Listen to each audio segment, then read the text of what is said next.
Hello and welcome back. So in this video we're going to talk about the CSS, but it would be the inline CSS.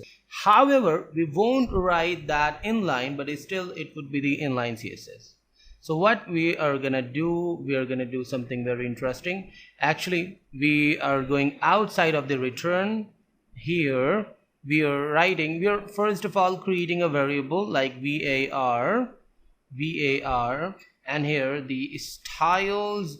This is a variable name. It can be anything, sorry, not necessarily the style, but anything you can add here outside of the style or something. Okay, then equal sign, and then the curly braces, and I'm going inside the curly braces, and here they're having some problem. They're having the problem that it compiled with the warning that the styles is assigned a value but never used. So we should not have the unused variables. That's very cool that it compiled it with the warning. So if I go a little up, so the server is ultimately not running at this point because it got a warning that we have this issue. Anyway, so what more we need to do is, first of all, I'm deleting that, going down a little right here. So how to write the styles inside this style. So there is a unique way. If you want to add the color, you can add the color like that. The value of the color should be in single or double quotes. So I'm adding the value right here like blue and adding a comma and going down. Now if I'm gonna use something which has two words here, so I have to use the camel style again. For example, the font size, okay, and here I'm gonna add the value for the font size. I'm gonna write the 30. Okay, I'm not gonna put this 30px, just the 30, and it would behave like an integer. Okay, so if I need to add another value, I need to add a comma right there, and I need to go down, and I can add some more values. You can use almost every CSS property here, but you should maintain one thing, that if the property has single word, then it should be in all small letters. If it has two words, then instead of using the hyphen between the two values, we should follow this way, that the first word's first letter must be small, the second word's first letter must be capital, the camel style, the font style, and one more we should apply by here, the background color.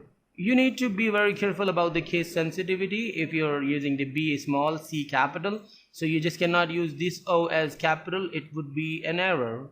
Anyway, here I'm adding some value, and the value I'm adding right here is something orange, and I do not need to add a comma again because I do not want to add more values. Here I was adding the values, so I have added the comma, not here, because this is the last one. Okay, now I need to apply these styles somewhere. I should write these styles one because I can have more styles. Now I'm applying these styles here to the heading. Okay, I'm gonna apply this to the heading. Now style attribute, and the way of an attribute like that. And now I'm gonna use one more technique, and I'm gonna teach you that technique later, the curly braces. And inside the curly braces, as you know, that we can apply the JavaScript expression. So I'm using the style one. Actually, I need to update the spelling style, and here this should not be the styles but style one. So style one right here. And one more little issue, that because we are using it as the JS expression, so we just cannot use the double quotes here. So the style are directly applied like that. Style one is here, and this variable has an object which has data like the color, blue, and etc like that. These properties are actually the CSS properties. The CSS object of the JavaScript is actually active here. Now I need to go to the browser to check the result, and here is the browser. You can see that the heading is blue colored, and the background is, the orange, and the font size is big.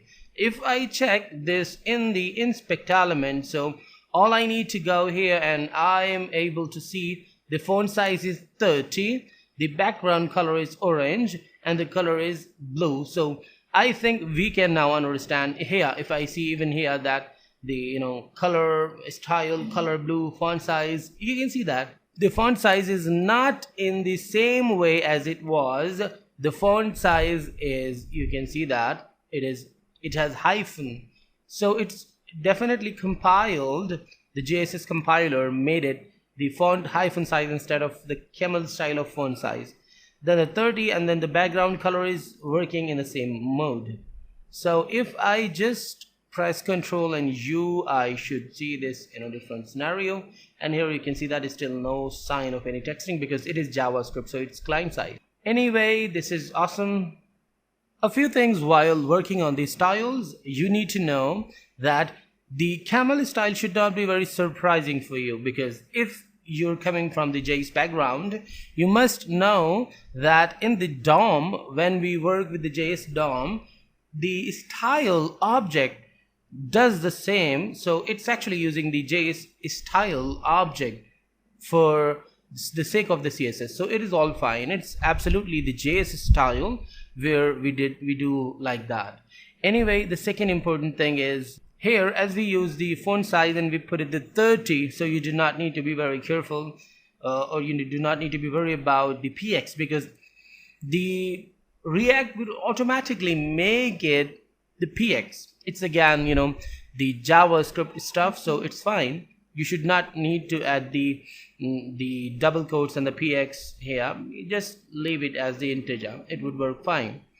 So anyway, these are the points you should know when working with these styles, and try more and more styles on different elements, and I hope you would not be bored.